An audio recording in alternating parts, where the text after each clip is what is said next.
It was from these plains of Sylhet that the English came in the garb of traders.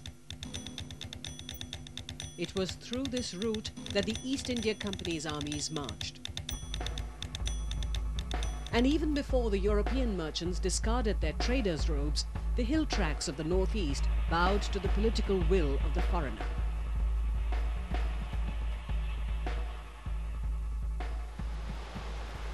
And to govern their lands in the east, the British first made Cherrapunji, and then, fleeing from incessant rain, they made Shillong their capital.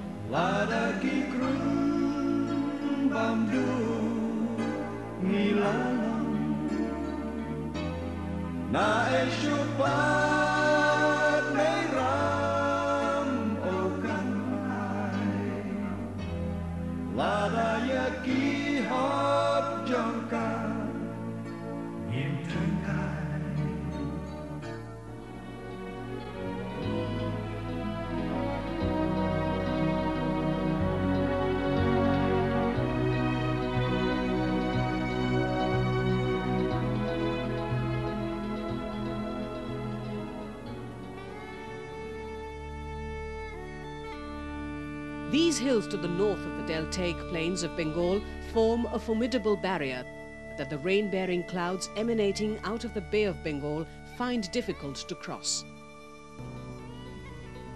These are the Khasi Hills, one of the rainiest spots on earth, named after the people of the Khasi tribe who inhabit this land. Along with the Jaintia and the Garo Hill ranges, they form the Indian state of Meghalaya, literally meaning the abode of clouds.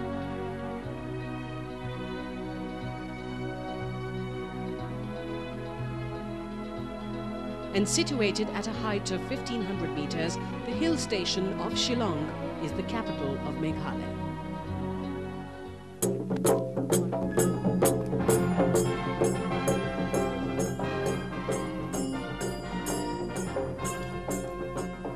The first Khasi organization was founded in Shillong a century ago in 1899. The Khasi was a cultural movement that sought to rekindle the pride of the Khasi nation, a highland people subjugated both politically and culturally by the brute force of a European invader.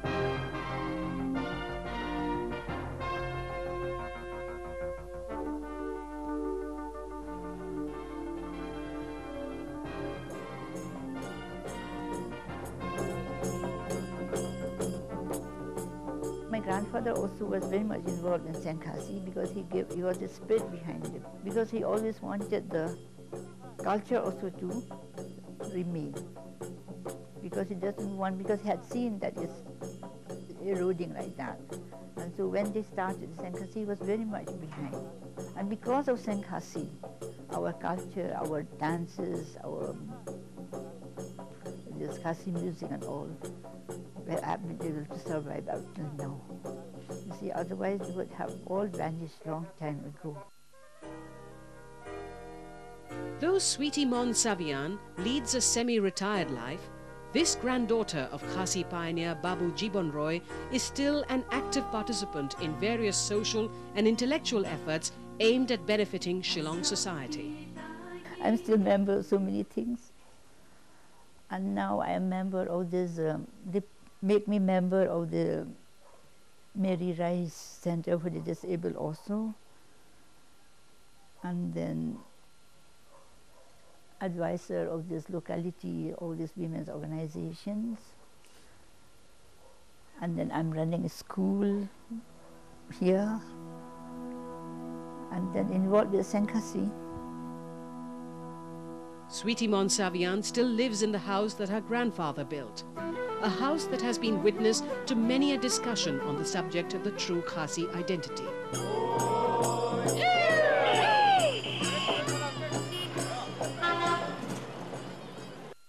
Since independence, however, with a manifold increase in population, the majority of the modern-day inhabitants of Shillong are of Khasi origin, belonging to one or the other sub-tribes of the greater Khasi tribe, ever so gently pushing the wheel back towards a full circle.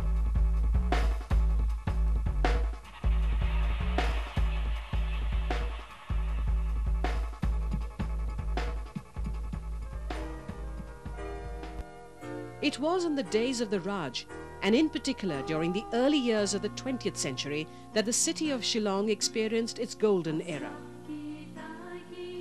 Many a building and institution of that era still survive, testimonies to the passage of history and to a forgotten pace of life.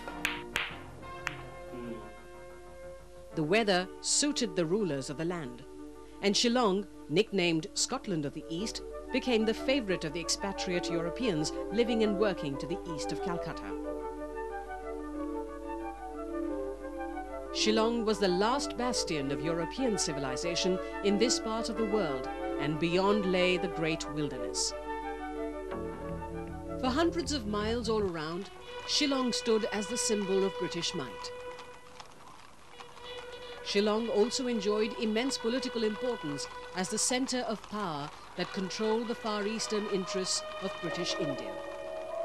The city was critically placed with the mysterious kingdoms of Bhutan and Tibet to the north, while the Chinese dragon slept beyond the forests of the east. Under British rule, the political importance of this city in the colonial scheme of things ensured that people from different parts of eastern India made a beeline for Shillong.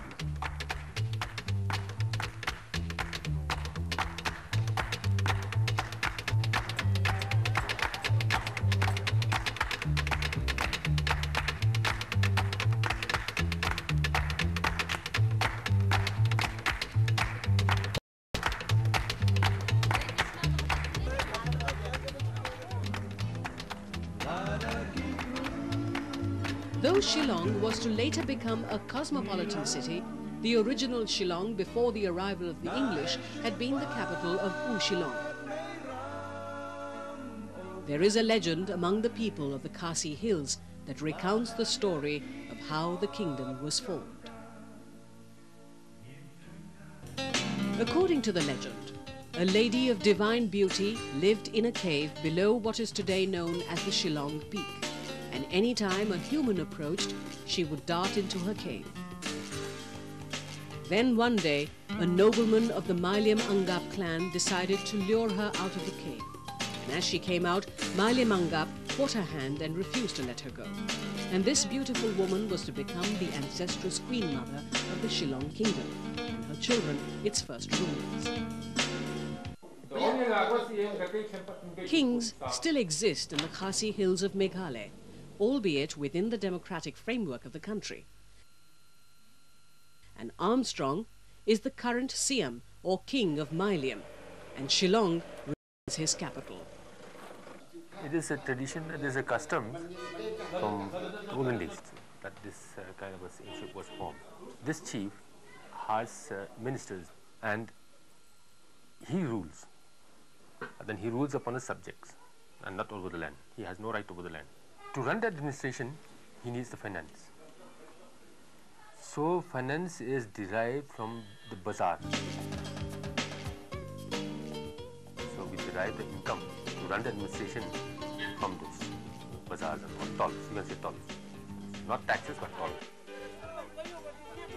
This is the nerve centre of Shillong, the Bara Bazaar. It is the women who traditionally form the bulk of the shop owners in Bara Bazaar, as elsewhere in Meghalaya, a reminder of the matrilineal nature of Khasi society. These are the women of Shillong who run their business even as they do their homes, and it is their name that their children take, even as property and family responsibility pass from the mother to the daughter. But Bara Bazaar in itself is representative of the many faces of Shillong. People from all walks of life and different ethnic backgrounds come here to procure their provisions, from their daily ration of meat to the essential pan and betel nut.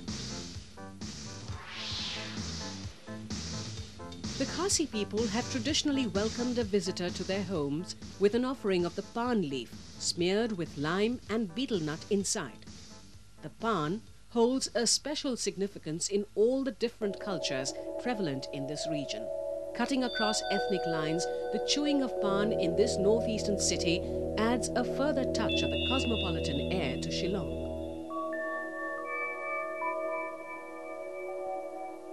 In the days of the Raj, the city of Shillong was an important center of business and government.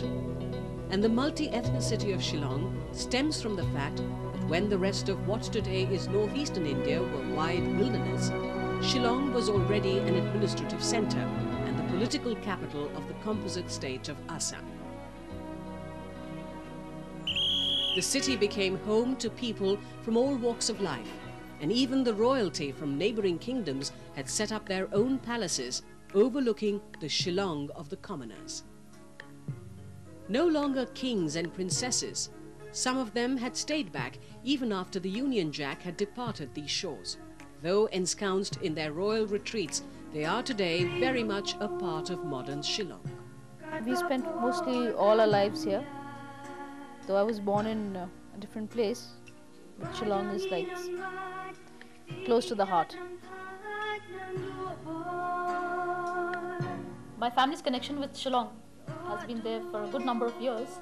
My great-grandfather had come down to Shillong in the early part of the century, and well, he liked the place, so he sent his son.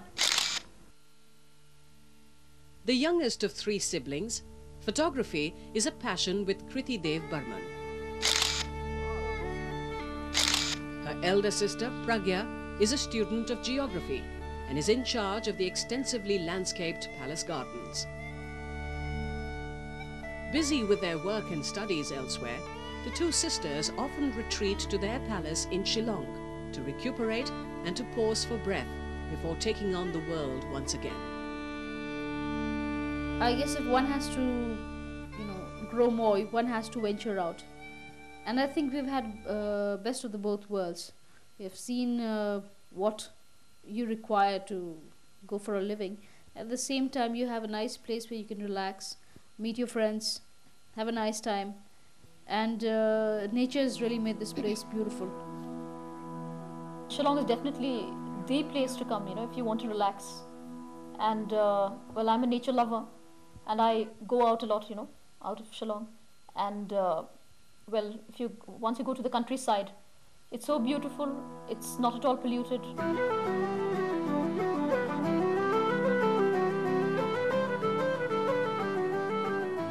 It was not just royalty that came to these hills. The educated Bengali travelled up from the southern plains to take up lower-level government jobs in the days of the Raj. The hard-working Nepali came from the north, as did many others from all over. They came to remain forever, weaving their customs and traditions into the larger fabric of a composite whole. My father's name is Giorgio Guidetti. So he came from Italy to Bombay, and he was working there for some time, at least for some years. And from there, then he met his friends who was leaving Shillong to go to Italy. So he met them in Bombay, and when they were having a talk, he said that Shillong is a nice place, and why don't you go there, since Mr. Morelos is wanting somebody to work. So he contacted Morelos, and so he came to Shillong, and then he was working for him for some time, at least for a few years. And then he came to Laimukhra. This is Laimukhra area, So he came to Laimukhra and he started his own business. In those days, he started in a very small place. And then gradually, from that, he sort of built this bakery. So from then on, since he has settled in Shillong, so he never went back to Italy. So he's married here and sort of settled down here. So from then, we were born, and then we are starting to the same business also, right from very young age. So for a long time, we have continued this together with my brothers, Umberto and Selmo and myself. The Guidetti sons, who had also married into Khasi families, can no longer speak the language of their father, and their sole link with Italy remain their names.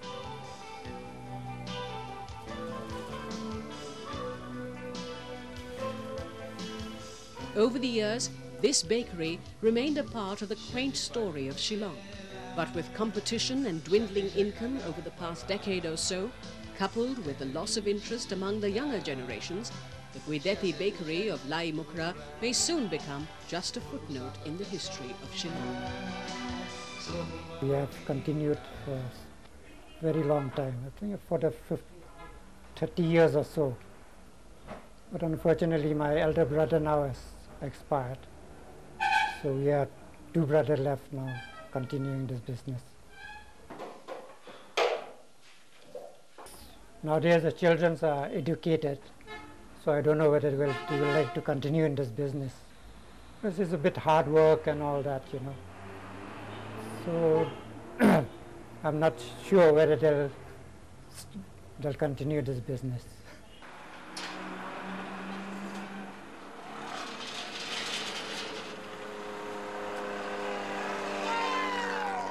More than 150 years ago, the first and most decisive contact was to take place between the indigenous people of these hills and Western influences. An interaction that was to shape the future society of the Khasi Hills and in particular of Shillong. It was in Old Cherrapunji, 54 kilometers away from Shillong, that in 1842 the first church was built by Welsh missionaries of the Presbyterian order. This church was to act as the vanguard for all others, not only in these highlands, but in the entire northeastern India. Christianity was to spread to the remotest corners of these hill tracts. And long before the British left, a sizable population was to convert to the religion. In Shillong, the church manifested itself in many a building that today act as the landmarks of the city. Deeply religious, the advent of Christianity resulted in a division in tribal Khasi society. The indigenous Khasis in Shillong fought for their identity. In February 1911, the Sen Khasi revived the traditional Shad Suk Mainsiam, or the dance of the happy soul.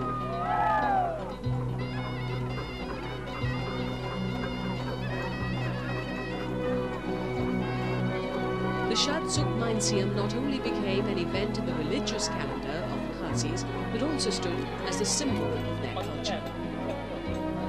In Shillong, when winter is on the wane and the summer just about to begin, every year the dance of the happy soul is still performed by virgin girls and males from every age group who may well be married.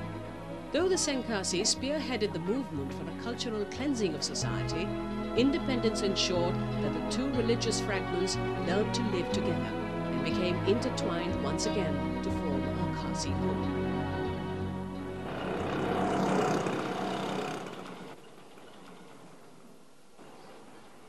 The Rikhasi press in the heart of Shillong was the first printing press to print in the Khasi language. A significant fallout of the European and Khasi contact was the adaptation of the English script for the Khasi language. For, till the advent of the British, Khasi was only a spoken language. Till the late 19th century, education in Shillong was in English and meant only for the European sahibs, and the indigenous children of Shillong had to travel far and wide for their education.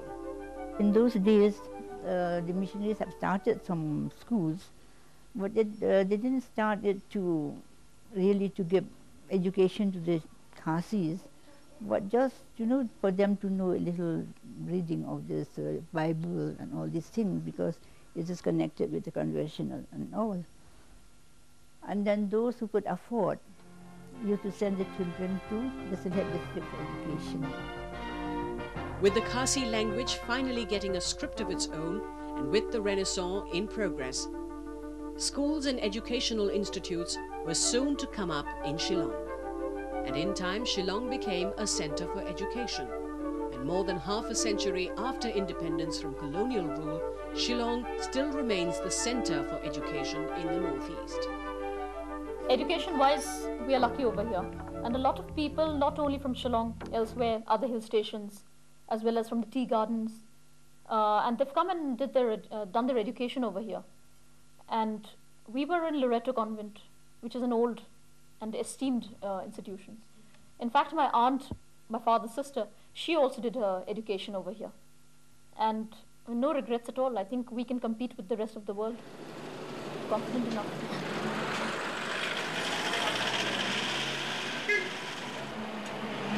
Another early settler to these hills were the Bawri family, who ventured here from faraway Rajasthan in search of material profits. We were in 1879. The first of my grandfather's grandfather, he happened to come to Shillong. Initially we had come to Dibrugarh, and there my great-grandfather, he worked as a salesman with a pay of 5 rupees. In the course of time he came to Shillong, and that time when we came to Shillong, the population of Shillong was 2,480.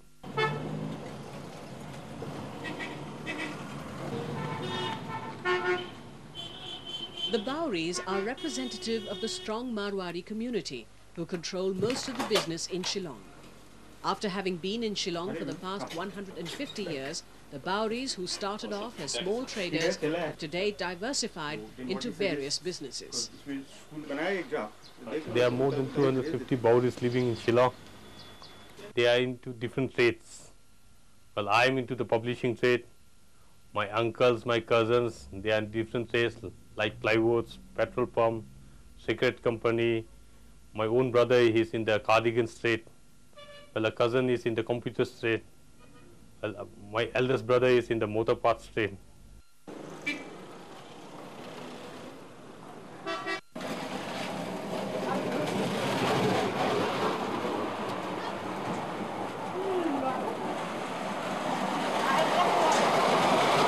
It is always the marketplace that is truly representative of the health of commerce in any place.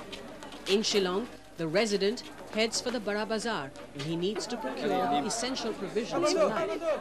In the evening, when he has to relax, he takes his family and friends and heads for the police bazaar area.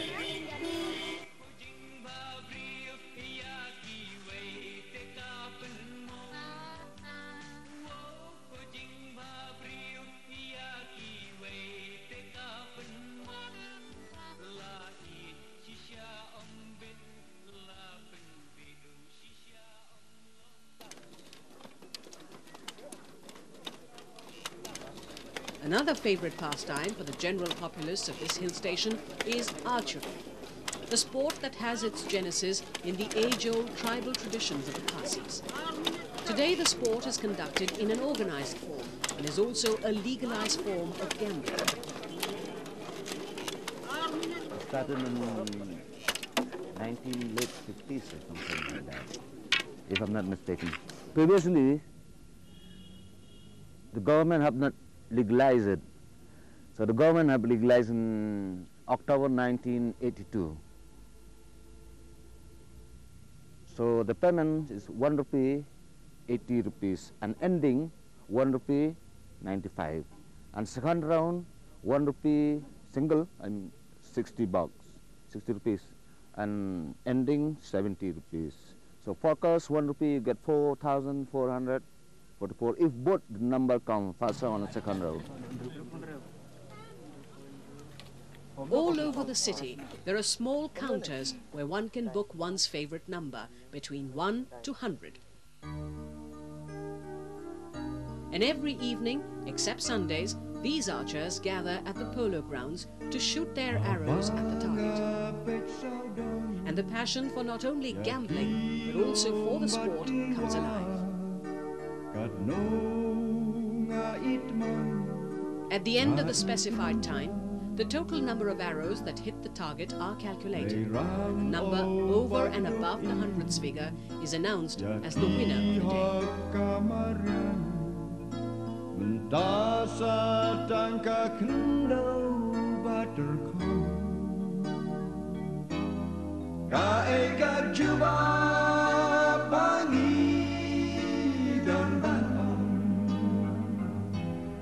Ladaki krung bamdu ngilalong